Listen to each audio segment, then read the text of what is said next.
The Epistle of Paul the Apostle to the Romans chapter 13 verses 1 to 14.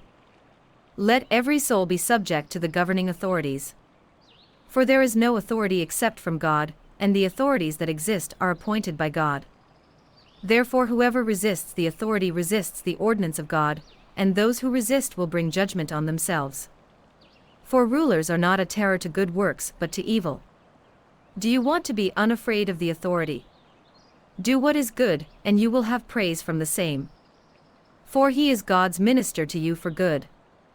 But if you do evil, be afraid, for he does not bear the sword in vain, for he is God's minister, an avenger to execute wrath on him who practices evil. Therefore you must be subject, not only because of wrath but also for conscience' sake. For because of this you also pay taxes, for they are God's ministers attending continually to this very thing. Render therefore to all their due, taxes to whom taxes are due, customs to whom customs, fear to whom fear, honor to whom honor. Owe no one anything except to love one another, for he who loves another has fulfilled the law.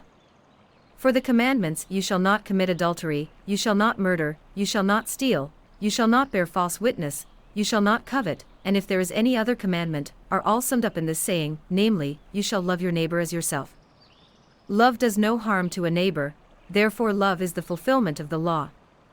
And do this, knowing the time, that now it is high time to awake out of sleep, for now our salvation is nearer than when we first believed. The night is far spent, the day is at hand. Therefore let us cast off the works of darkness, and let us put on the armor of light. Let us walk properly as in the day, not in revelry and drunkenness, not in lewdness and lust, not in strife and envy. But put on the Lord Jesus Christ, and make no provision for the flesh to fulfill its lusts. The Epistle of Paul the Apostle to the Romans chapter 13, and verses 1 to 14.